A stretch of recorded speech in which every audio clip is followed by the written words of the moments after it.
So we've been learning about loops, while loops, for loops, do loops, deciding which loop to use. We've talked about this a little bit. The textbook's recommendations. The while loop is a conditional pretest loop. It iterates as long as a certain condition exists. Use it for validating input. You can read a list of data terminated by a signal value. Do-while loop is a conditional post-test loop. It always iterates at least once. Good for repeating a menu, so they say. The for loop is a pretest loop, built-in expressions for initializing, testing, and updating. Situations where the exact number of iterations is known. I would reword these a little bit. I would say that a for loop is good. Iterate through a predetermined series of values. Like that. Right. You're going to count from 100 to 300.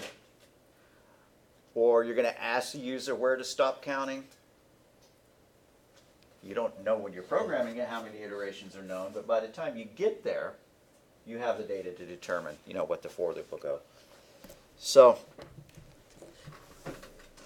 the other textbooks would say anytime that you have a series of values in a range, you would use a for loop. If you have code that you want to be iterated at least once, like a menu, use a do loop, and then for every other case, do a while loop. That's their guidelines for it. Nested loops. Just like you can embed an if statement inside of an if statement, you can embed a loop inside of a loop. We could write some code that would print a rectangle on the screen of a certain number of rows and a certain number of columns. And the way you would do that is with a nested loop.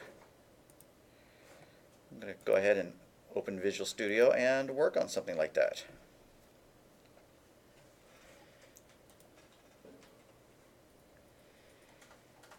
So let's ask the user how wide and how tall they want their rectangle to be. And then we'll do a nested loop in order to print out the number of asterisks to create that rectangle.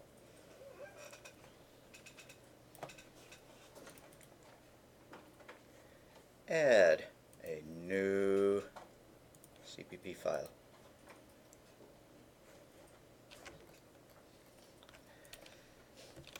Pound sign include. All the usual.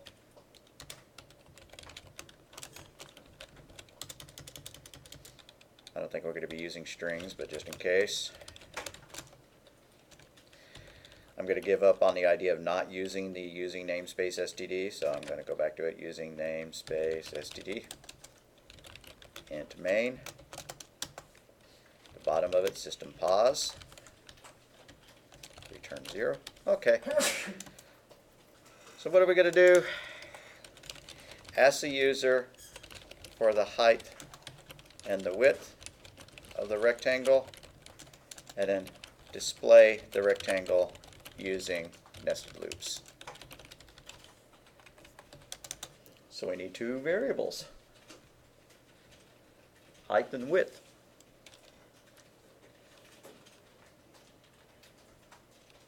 May as well make them ints because it's not like you can draw 3.5 asterisks, right? So int height comma width. We've got our two variables now. Let's ask the user for those values. Cout, enter the height and the width of the rectangle, then press enter.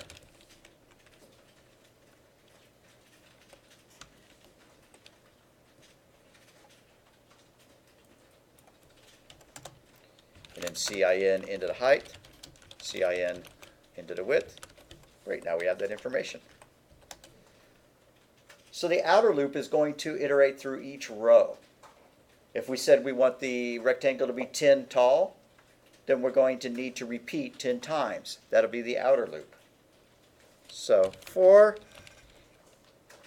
int row is equal to 0, row is less than the height, row plus plus, Or if you like to think of it like this, you could do for int row is equal to 1 and keep going while row is less than or equal to the height. Same distance, right? And then in our inner loop, this is going to skip us from row to row, but now we need to print the right number of stars to fill out the width of the rectangle. So that's going to be another loop. This loop is nested inside the other one.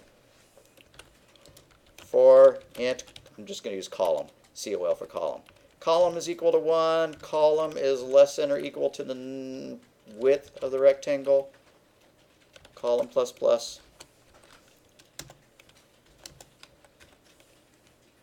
Now let's see out some fun little symbol like an asterisk.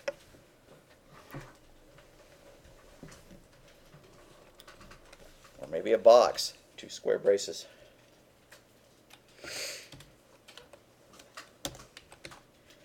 Now we don't want to print out an ENDL here because,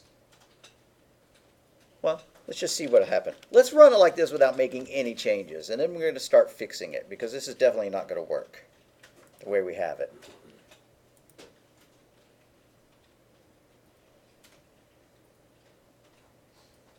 Enter the height of the width of the rectangle, then press. Okay, so I want a 10 by 5 rectangle. Well, that didn't do it. What I wanted to do is I wanted to print, it's 5 wide. I wanted to print 5 of these blocks and then hit enter. 5 blocks, hit enter, 5 blocks, hit enter. So to do that, I need to put an ENDL. I'm going to put it after the inner loop. So cout ENDL. That should do it.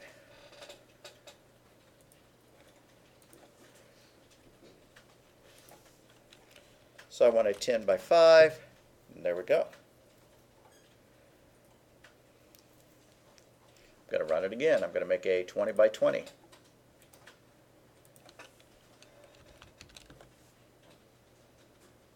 All right. So the way the inner loop, the nested loop works, is that this inner loop has to completely finish before it'll go another tick through the outer loop. So it goes inside the loop, it goes in this loop, it has to do this one over and over and over. Finally, when this is done, when it's done printing out our entire row, then we finally leave that loop, hit enter to go to the beginning of the line, come back up, increment row by 1, and then we keep going. So this block of code happens once for every row, and this one happens once for every column for every row.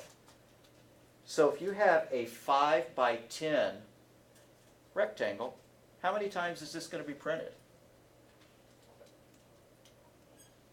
Well, the number of rows is 5, the number of columns is 10.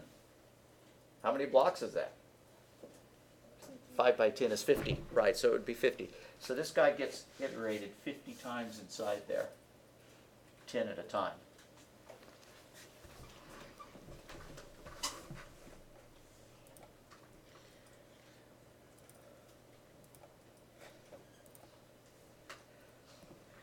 Here they have one for calculating test scores. We seem to love test score programs. This one asks how many tests there are going to be. And this one asks, or iterates once per student. So for student 1, we add up all of his test scores. That's the inner loop. Then we come out, and for student 2, we add up all their test scores. Then we come out, and then for student 3, we add up all their test scores. And we come out, and then we print out the averages. Now I'm not going to actually type that in because for us to test it, we'd have to enter that many test pieces of data every time we enter the program. But I hope that's clear. So notes about nested loops. The inner loop goes through every repetition for each repetition of the outer loop. The inner loop repetitions complete sooner than the outer loop, right? Because it's got to be done with the inner stuff before it can finish the outer loop. And the total number of repetitions for the inner loop is the product, the multiply, the times of the number of repetitions of the two loops, the inner and the outer. Using files for data storage. This is where we suddenly take a right turn out of the idea of loops and we start talking about files instead. I'm not sure why they structured it like that. But file access is very important. The ability to save your data to a file or to load your data from a file. You know, your original Nintendo games, you didn't have any way of saving your game. So once Mario was dead, or if you were playing in the middle of it and you had to shut it off, boom, that was it. Later they came up with the idea of save codes, and you could enter, these long codes that would restore your information or whatever. But it's much cooler if you can write out where you currently are so that when you come back to it, you can just start from where you left off. And there's a book, a movie called Stand By Me, where this author is writing a book through the entire movie. And then at the very end of it, he finishes telling his story, and he just turns his computer off and walks away.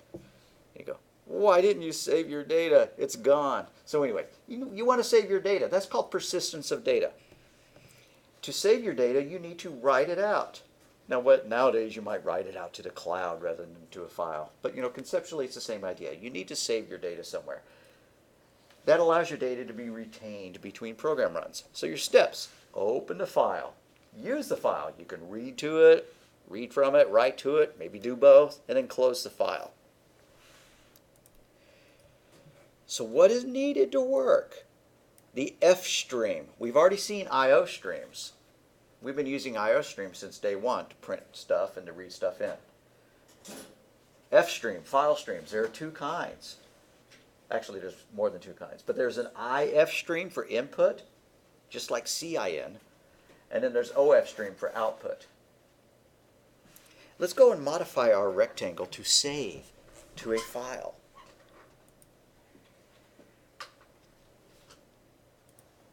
Get some sample code going so I don't mess this up.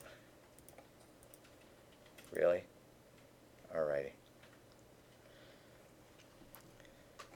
Okay, so I need to modify my code to include a new #include F stream for file stream. #include F stream. Now I need to make a file. Let's ask the user for the file name. I knew we were going to use strings. That's why we did that #include string. So string file name. Let's ask the user, cout, save to what file? Question mark. \n. CIN into our file name. Now we have a file name that we can use. We will want to open that file and start writing to it. But let's not bother doing that until we have the height and the width of the rectangle. So I'm going to skip those statements, and right there above our for statement, I want to open my file. Opening the file tells the operating system, or has the language communicate with the operating system to do everything required in order to, each file is actually just a series of bytes that's stored on your hard drive. And then it's up to the operating system and the hard drive controller to determine how that data is stored. So fortunately, all of that is hidden from us. We don't need to know how that works. We don't need to know how sectors work and repositioning and, and things like that. We just get to use the benefits of all of that. So we want to open our file. We need to declare our OF stream variable. This is an output file stream. OF stream. I'm just going to call it out file. Now let's open it with our file name. Outfile.open file name.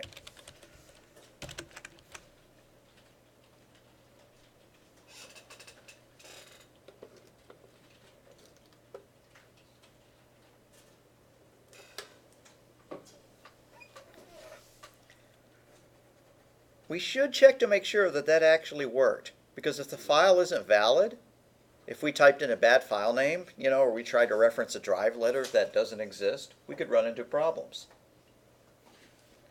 We'll worry about that in a minute. We'll have something we need to fix there. But see, now that we have this file called outfile, change our couts here to outfile. Right there where we do cout arrow arrow block, do outfile arrow arrow block. And where we have cout arrow arrow ENDL, do out file. Yes, sir. Does that work with an STD::? What would happen if we removed the using namespace STD? Let's find out. Okay, so now I have to do STD::string file name, STD::cout, STD::cin. Yeah, got a couple of them to fix. STD::. I'm curious about that. Let's see. Few more. And there, no, I didn't have to put STD::, in front of it because it's not declared inside of a namespace. Now's as good a time as any to talk about namespaces. I'm going to undo all that. I mean, if you left yours out and you've been working with it all along, you just don't need to put STD::, in front of your own output streams because they're not part of a namespace. I'm going to undo all that.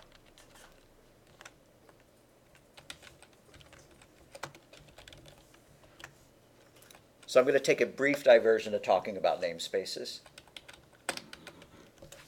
Go up to the top of your program and do this. Namespace. Oh gosh. I'm just going to use somebody's name. Bob. And Bob's going to have a variable. This totally doesn't have anything to do with rectangles. Bob's got a pay rate. And then let's do another namespace for Sue. Sue's also got a pay rate.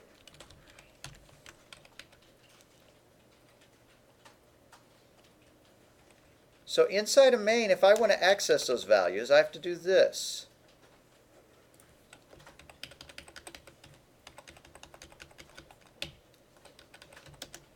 Bob.payrate, or excuse me, Bob : pay rate is equal to 20. Sue : pay rate is equal to 30. You see what's going on? We're having to tell our code in which namespace this variable is defined. We have the same variable name. That could be a problem. But it's not a problem because we have these namespaces used to separate them. Bob has a pay rate, Sue has a pay rate. But what about that using namespace bit? Well, why do I have to prefix these pay rates with the namespace? Because if I don't, it doesn't know which pay rate I mean. Right? If I took that out and I just said pay rate is equal to 20, it's going to go, I don't know what that is. I don't see any pay rate variable. You're crazy. But we can point it to a namespace. We can say, okay, this is either part of the Bob namespace or the Sue namespace. Now, just like we've been using STD::, or able to skip that, we could do this. Using namespace Bob. Now, this works. We can say pay rate is equal to 20, and it knows which one it is because we're using Bob's pay rate, Bob's namespace. So anytime we type pay rate, it pulls it from that namespace. You could get back to having a problem, though, if you also did using namespace Sue, because then you get back to the situation that it doesn't know which one you mean. Using namespace Sue, and it underlines it. Why? It says pay rate is ambiguous. And that's why this using namespace STD is not a great idea, because it brings in a whole bunch of things, and eventually somebody using your code and adding on to it is going to find where it starts saying call is ambiguous, and then they're going to have to start specifying which namespace they mean to be pulling it from. So anyways, that's how namespaces work. You give yourself some variables, you put them inside a namespace, and then when you access them, you prefix them by the namespace in which that variable is defined. All right, that's enough of that. I'm going to go back and see if my program actually runs for creating the rectangle. So here we created our output stream. This is going to be the file that will hold the rectangle. File to hold the rectangle. File to hold our output. We open that file. We loop. We keep printing out boxes to it. We keep printing out carriage returns to it. And then at the very end, we need to close it. Outfile.close. Like that. Let's run it and see what happens.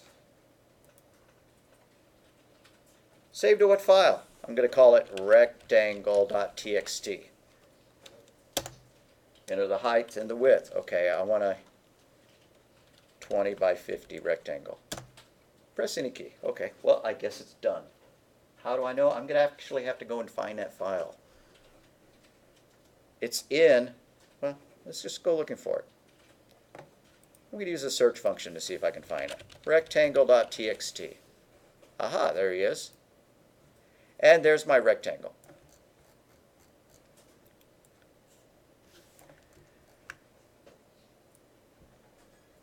So changing our program to save to a file was that easy. All we had to do is open the file, add the code to create an OF stream, and then change our couts.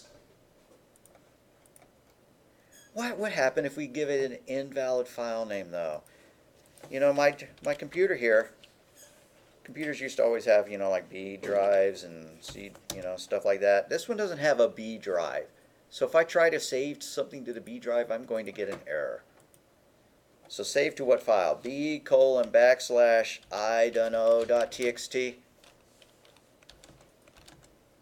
Whoa. I wasn't expecting that. It actually worked, but it didn't actually save it anywhere. I was expecting us to see an error. Like, is there a Z drive? No. So can I save to z:\output.txt? Oh, what do you know? I was expecting it to see it generate an exception and cause our program to crash. Instead, it's acting like it's doing it, and it's not really doing it. That's somewhat distressing. But we can check to see if that file is good or not. Here, after we open our file name, try this. If outfile dot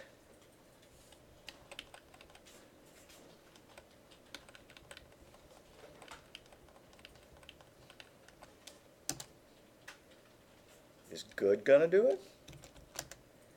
Outfile dot good. I don't. That sounds a little bit off. Okay, here's how they have us do it in the textbook, and it just always looks a little bit weird, and I always resist doing it. You could do this. If not outfile, if !outfile, then you could do cout could not create file, end quote, arrow, arrow, file name, arrow, arrow, endl.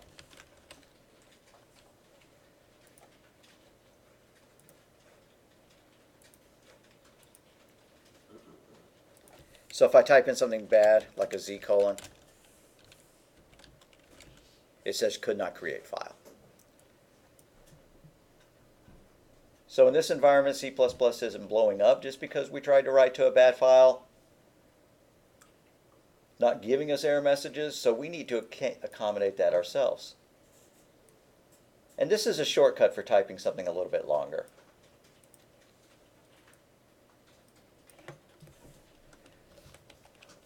I'm going to try something, see if this does it. Same thing.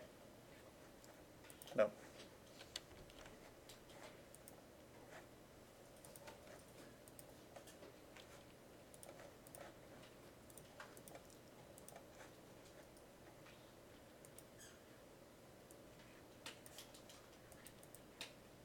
Okay, well, that's not how to do it then.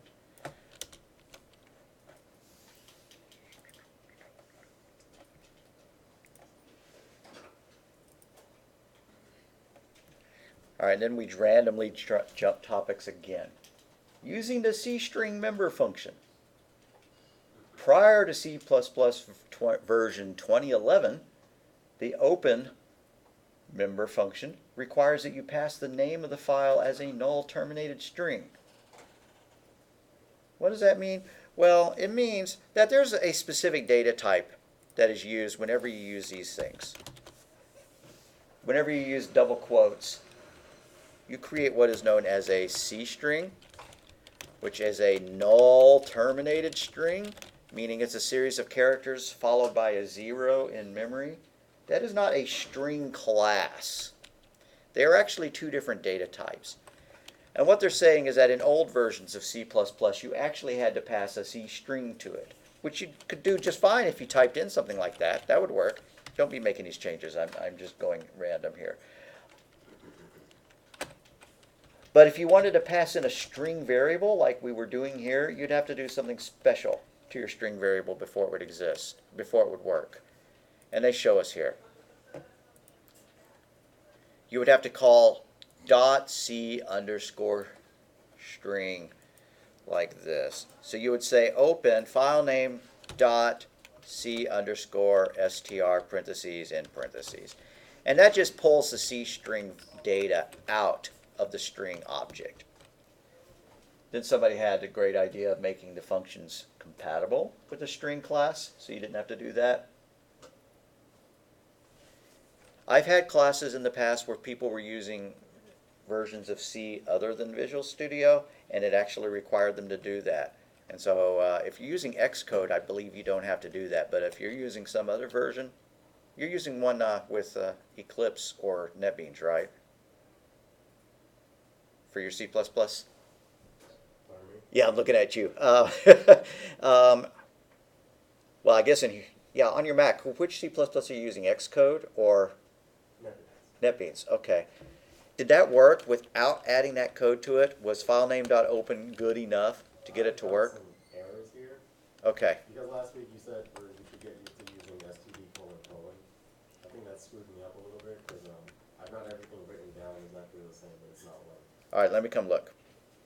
By the way, y'all, I removed that exclamation mark and the code was not valid without it. So go ahead and put it back.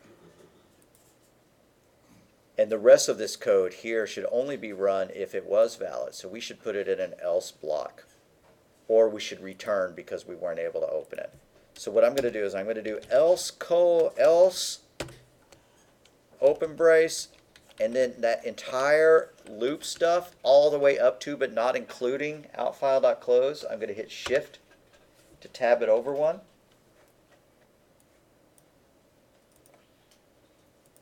And I'm going to put my close brace there. And I'm going to put a comment here. End if else. Just so that I know. So you see what I did? If we have a bad file, we write out a message. Could not create file. Else, we go and actually we do all that good stuff with our file. We write the rectangle to it.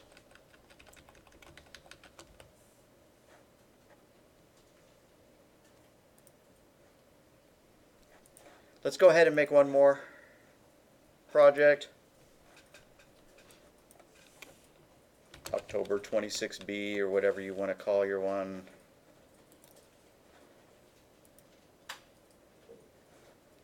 And we're going to make an application that saves data to a file, and then we're going to read from the file.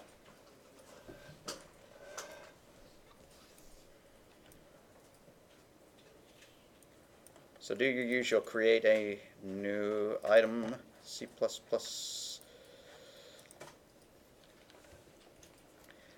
Since we're going to be using files, we're going to need another include. So along with IOStream, we need fstream. And let's get the string class as well.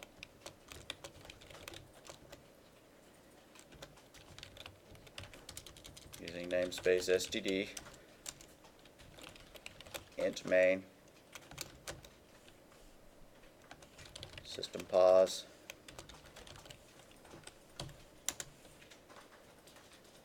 return 0.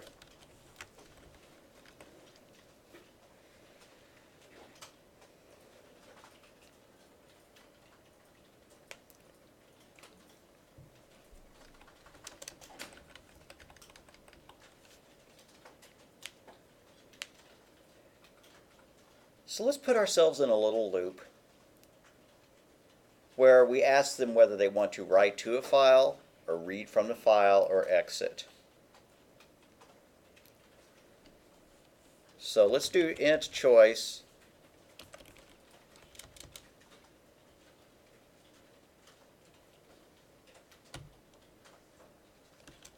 And heck, let's make it a do loop. This is a perfect example of when to use a do loop because we want this code to execute at least once. Cout 1 to write file, 2 to read file, 3 to quit.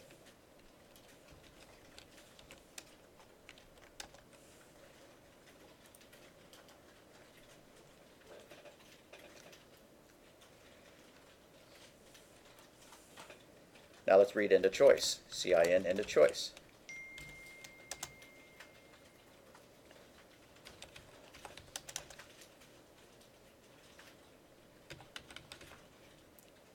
So if the choice is equal to 1, we want to write the file out. So if choice is equal to 1, curly brace, here's our comment, write the file. We need an OF stream, output file stream. So OF stream, and I'm going to call it O file, like out file. Now we haven't asked them for a file name, so I guess we better ask them.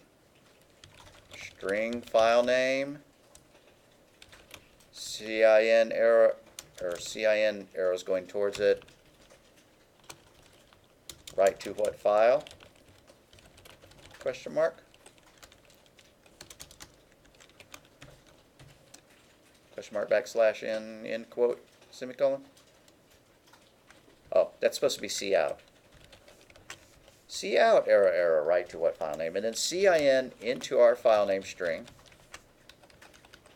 Let's try to create our file.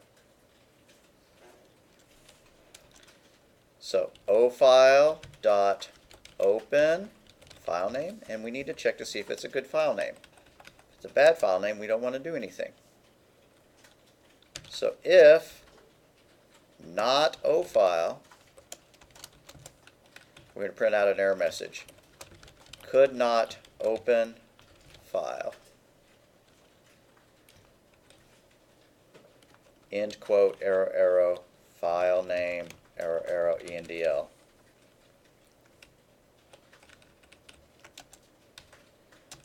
Else, let's actually write to our file.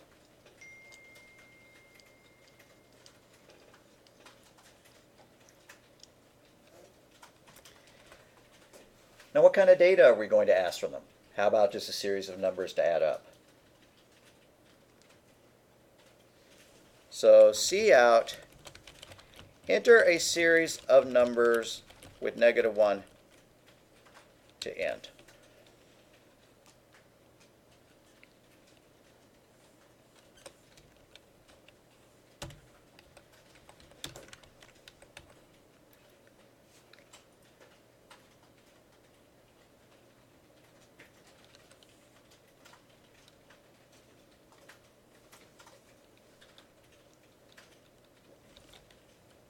So int value.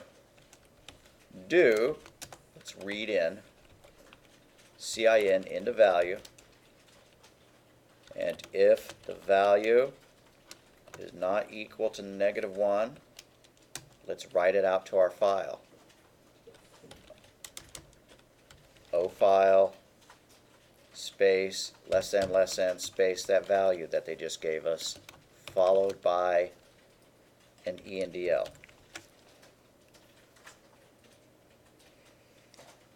And we could put a comma in here. Save value to file. Here we add a comment for the CIN, get value from user, save the value to file.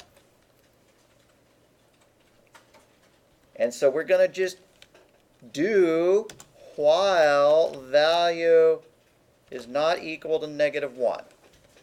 So there's our do loop.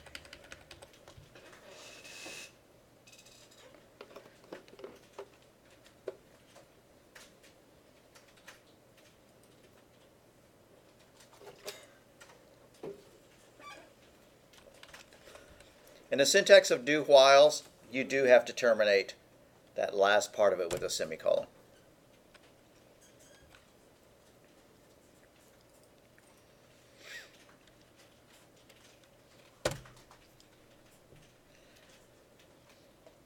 All right, so for you Mac users, I've never been able to figure out where these files get saved when you run them in Xcode. You're going to have to do a little bit of research on how to specify a fully qualified path to your file so that it gets saved to your desktop. You need to provide a path to your desktop when you give it a file name to read or to write from if you want to be able to see what it's reading from or writing to. I'm going to leave that as an exercise for you. I can go and find the last time I had to figure that out for you. I'll do that. I'll post it.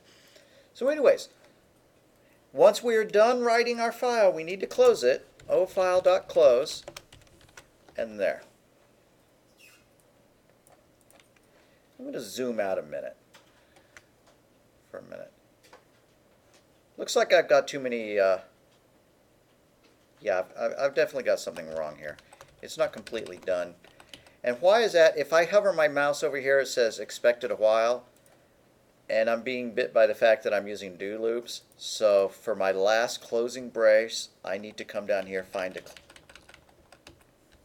and then say while choice not equal to whatever we made our terminating value. I think we said 3. Should have made it -1. But anyways, okay. So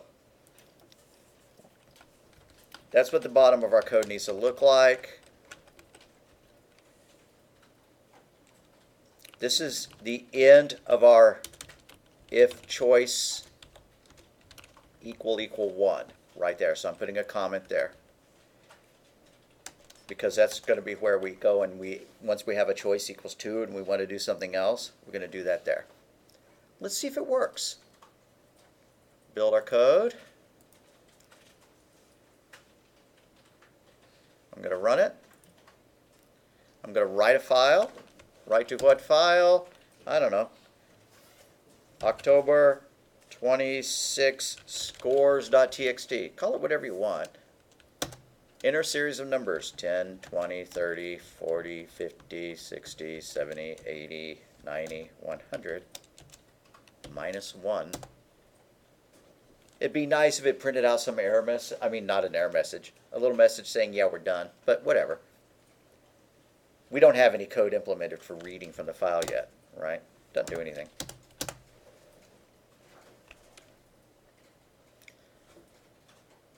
So let's modify our code now to support reading from. Are there any syntax errors I need to come back and help y'all with?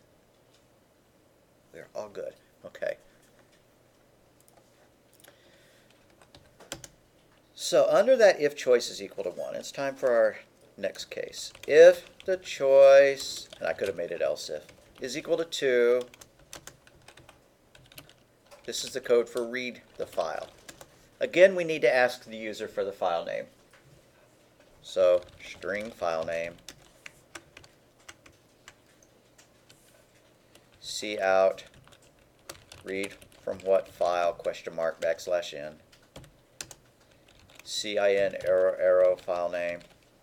I put the arrows going the wrong way on my cout statement, so I got to go back and fix them. Now we need to try to create that file.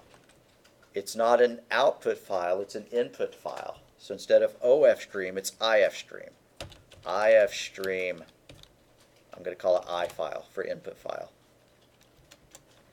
ifile.open my file name. We need to see if it's a bad file.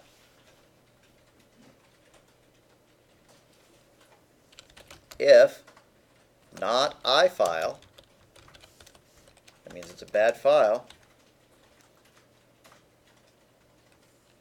Cout could not open file, end quote, arrow arrow file name, arrow arrow endl. Else, I'm going to go ahead and put a comment right here.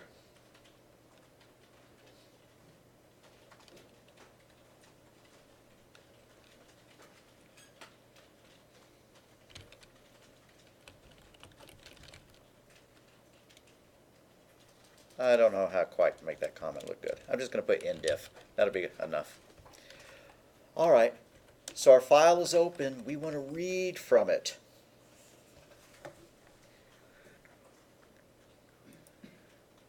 Oh, and the other one, we forgot to close it. You should always close your file. Oh, no, I didn't. I did put ofile.close. You always want to close your file as soon as possible, as soon as you're done with it, because otherwise the operating system can maintain a lock on the file. And if you have a backup program or you're trying to copy all the files to another hard drive or whatever, and this program is still running there, sitting there, waiting for the user to type in something, and that file is still held open, then you can't copy it. You know, can't keep a safe copy of it. So always close your file as soon as possible.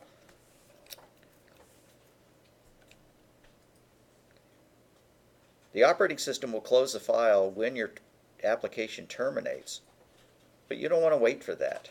Now, what if they keep the program window up and running and they never hit, enter to exit the program or whatever?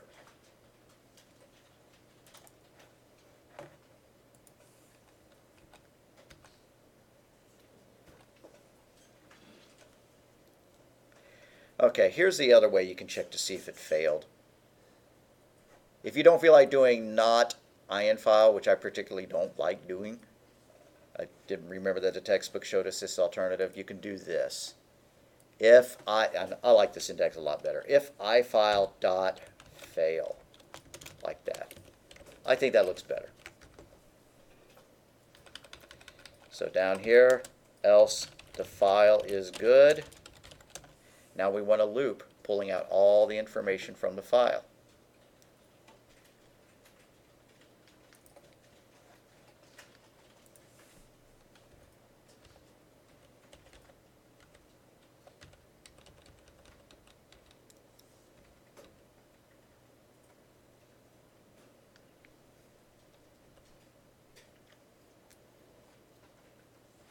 The syntax for this looks a little bit silly, but we're going to roll with it. Our file is named ifile. So while I file into our variable, we haven't declared this variable yet, so I'm going to have to do this. Underneath, above that while statement, do this. String data is equal to like that. And then while ifile arrow data, let's print it out. Cout that data. Let's not even put the ENDL. Let's see what that does.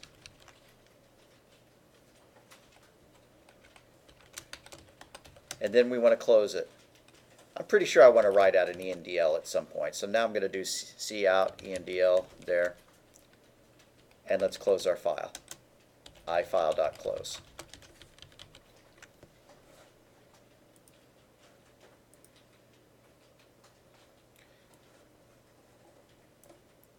So I'm going to write my file first. Write to what file? I'm just going to call it my.txt. Enter series of values 1, 2, 3, 4, 5, 6, 7, 8, -1.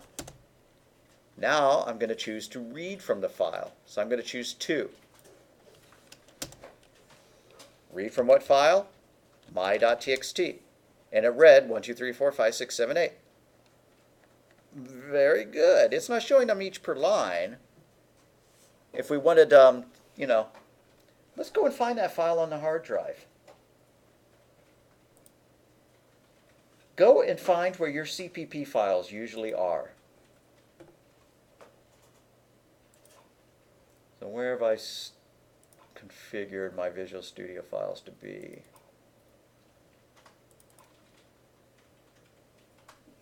Alright, so here's my October 26B folder. There's something called debug.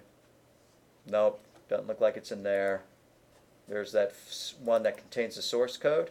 See that? Source.cpp. It's also got my text file, .txt. So if I double click on it, I can see what I created. 10, 20, 30, 40, 50, all the way. That's the first time I ran it. The next time I ran it, I called it my.txt. So I could open that. There it is.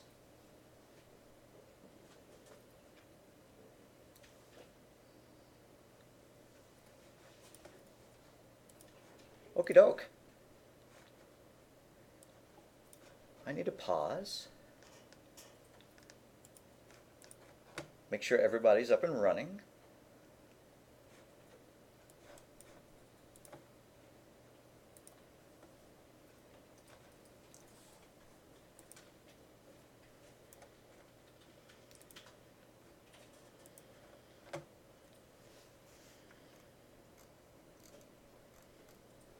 Alright, so I'm going to do a quick scroll through for those watching the videos. Our top 3 lines of code, for, then int main, int choice. We're trying to be fancy and use do loops. Cout 1 to write file, 2 to read, 3 to quit, cin into choice. If the choice is equal to 1, do this stuff. Get the file.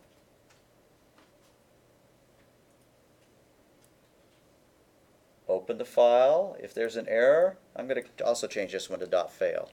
If ofile.fail, parentheses in parentheses, then writeout could not open that file.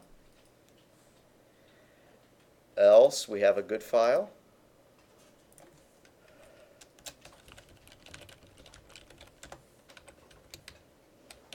And we have our code here. Cout to enter a series of numbers with -1 to end. Int value, and then do a do loop. Get the data. If it's not equal to a -1, write it to the file. Keep repeating that while the value is not equal to 1, then close our file. What is that rogue semicolon doing there? Alright, and that was the end of choice 1. Choice 2, we need to get the file name. Same thing. We need to try to create the file. If the file fails, if ifile.fail, could not open file. Else, if the file is good, we want to open it up and read it line by line. Now what would be more interesting than just reading it and writing it onto the screen would be to add up those numbers. And we can add that to it. So as well as just displaying the number, and I think it'd be nice to put a space or an ENDL after every piece of data. So I'm going to modify where we said cout arrow arrow data. It's also going to say arrow arrow quote space quote, just so that when we write the numbers out, there are spaces between them. But let's add those numbers up as we go along. So let's declare a accumulator variable, int total, or double total, whatever we want to call it, is equal to 0. You have to initialize it, and each time we read in a piece of data,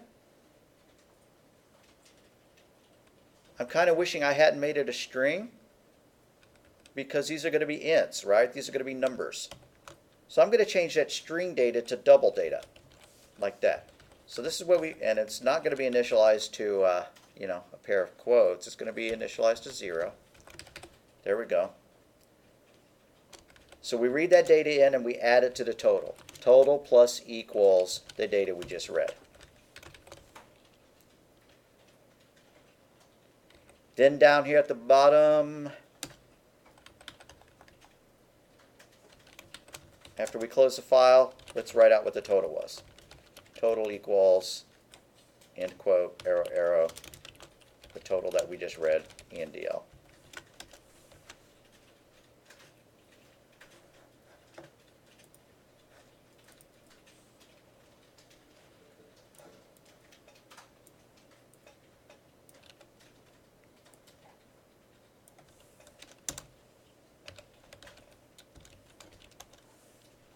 Okay, so I ran it. Our files should persist. Nothing is deleting them. So I said read from what file? my.txt. And it read the numbers in 1, 2, 3, 4, 5, 6, 7, 8. And it said that the total was 36. So we were actually doing something useful with those numbers now, rather than just display them, which I guess is useful enough. So what does our program do if we were going to describe it?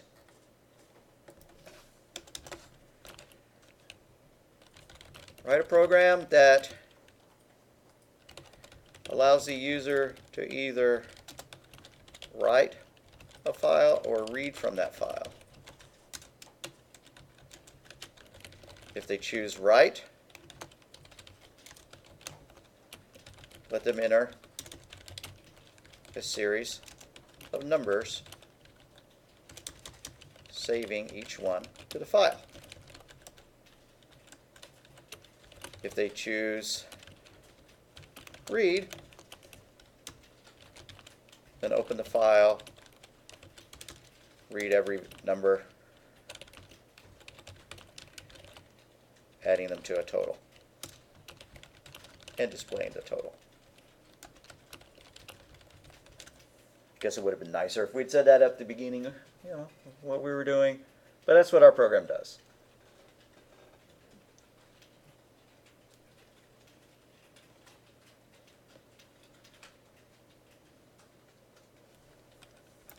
Close the file when done. That's always an important step.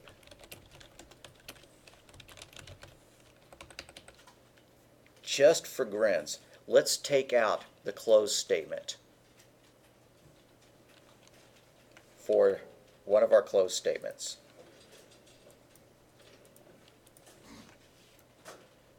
What do I mean by that? Well, you know, here we close the file after we wrote it out. So ofile.close. I'm going to comment that out. This is an oops. I better come back and fix that. So ofile.close, I run it. I'm going to write to a file. I'm going to call it my2.txt. I'm going to save some numbers to it. But it's not closed. So I'm going to open that file for reading. Read from my2.txt. It was able to do that. Interesting. Now let's write to a file. Let's write to my2.txt again.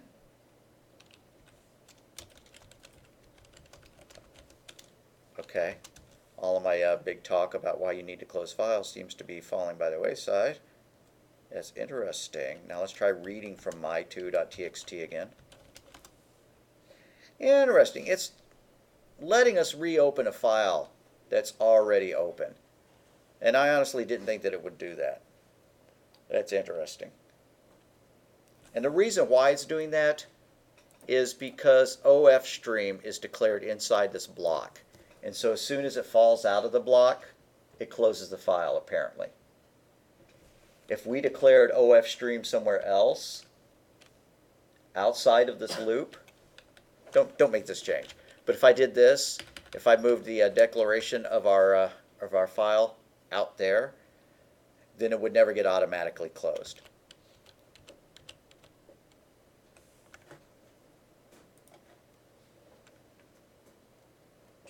All right, I want to undo that change. I want to try to make that point one more time, just in lecture, not by illustration. If you have this code, you know, if something, don't type this because it's not going to do anything. And then int x is equal to 1, and then cout x, like that. That's an error, is it not? And what's wrong with it? X is not available. It's undefined. Why? Because it was defined within these two blocks. So as soon as the code hits the closing block here, all the variables that were defined within that pair of braces are no longer there. If this was a file, OF stream, ofile, ofile.open, whatever, .txt. And then we tried to do something with ofile here, ofile.close there. That's an error because ofile is not defined anymore. It hit the closing brace, so it's no longer available. And the way that the C++ file class has been written is that when a variable falls out of scope, when you hit the closing brace there, it goes ahead and closes it automatically. So even though I took out that line of code that closed the file, it was still getting closed because I had declared it inside a pair of braces. And once it got past the bottom brace, it closed the file on its own. Hope that makes sense. A variable hitting its closing brace is called falling out of scope. Ofile is out of scope once you get here. The scope of this variable, where it can be accessed, is only inside the braces in which it is declared. Outside of it, it is out of scope and you can't use it. And so when a file variable falls out of scope, it does a close on itself. Hope that kind of makes sense, and I'm going to delete that stuff now. All right, we are at the end of the chapter, I believe. Breaking and continuing a loop. Oh, I guess not. We've been using break statements all along. You can use a break to terminate the execution of a loop. Use sparingly, if at all, makes code harder to understand and debug. When used in an inner loop, it terminates that loop only and it goes back to the outer loop. What does that mean? You know we had our little nested loop to print out a rectangle? I'm going to just go to the very top of my main and I'm going to recreate that. I don't care if you type this in or not. For int x is equal to 0, x is less than 10, x plus plus, and then inside that for int y is equal to 0, y is less than 10, y plus plus. And then here I'm going to start printing out stars or blocks or something.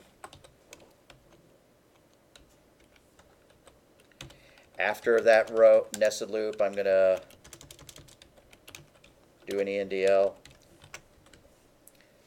If I break early, it doesn't break the whole thing. So like if I do this, if y is equal to 4, break.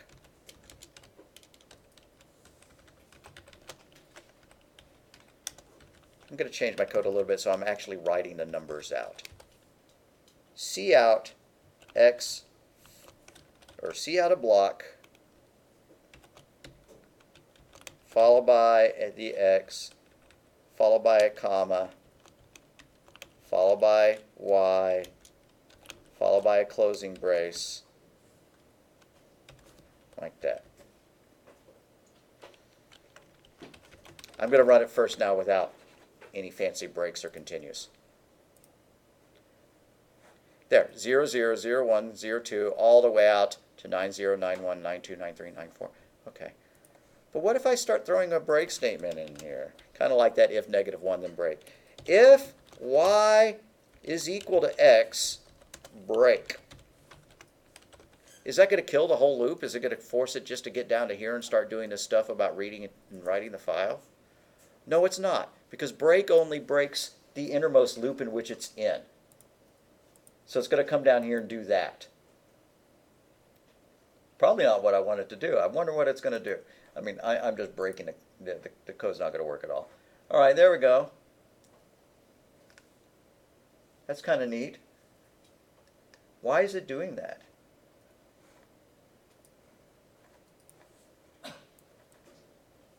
Because when it gets into the situation where x is equal to y, like 2, 2, it breaks out of the inner loop. It breaks out of the inner loop so it doesn't print anything. It goes here, and now we're done with that loop for now. That's what break does, is it bails out of the loop that it's currently in.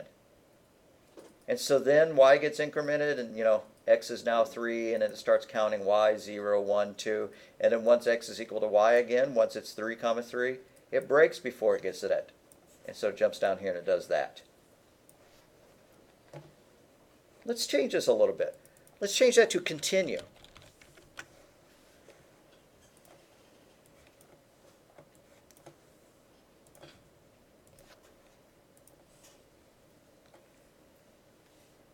See if you can see there are certain data elements missing from our rectangle. Can you spot which ones are missing?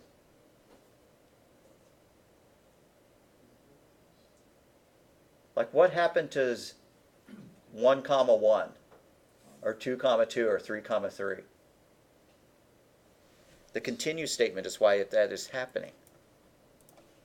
What continue does is instead of bailing out of the current loop, it causes it to go back up and reiterate.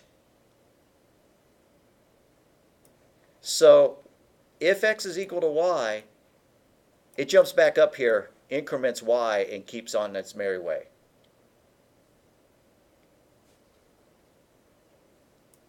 Kind of if it had been written like this. But without the need to write it like that. So right, if x is equal to y, don't do anything, just repeat the loop. And so it's not going to be printing out any of the numbers where x is equal to y. That's the difference between break and continue. Break causes it to leave the loop, to go to the statement following the closing brace. So if we put a break here and run here and do that. Continue causes it to reiterate the loop. It runs back up here, adds 1 to y, and then starts the loop over again if the condition is still valid.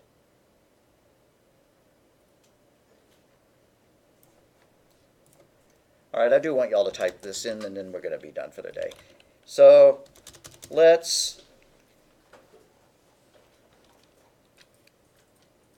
you know what, I think we may actually already have that point. You know what break does already. We've been using them enough. Continue, we can use continue to go to the end of the loop and prepare for the next repetition. So break goes to the end of the loop and then exits the loop. Continue goes to the end of the loop and then lets it repeat the loop. Use sparingly. Like a break, it can make program logic hard to follow. Generally, my rule of thumb is I only have one place where I can break out of the loop. If I'm writing code that has more than one break statement inside a loop, it's going to be real hard for anybody coming up behind me to tell what it was supposed to be doing. The same's true of continue. I almost never use continue, as a matter of fact. All right, so our homework over files going to be pretty easy. It's just going to be to take one of these homework assignments that you've already written and revise it to save its output to a file. So how about the BMR calculator assignment? It displays all of its information on a screen. So assignment 10 is just going to be revise your BMR calculator to ask the user for file name and then save that output to a file. That makes sense? All right, let's make a Dropbox and then we can scamper out of here.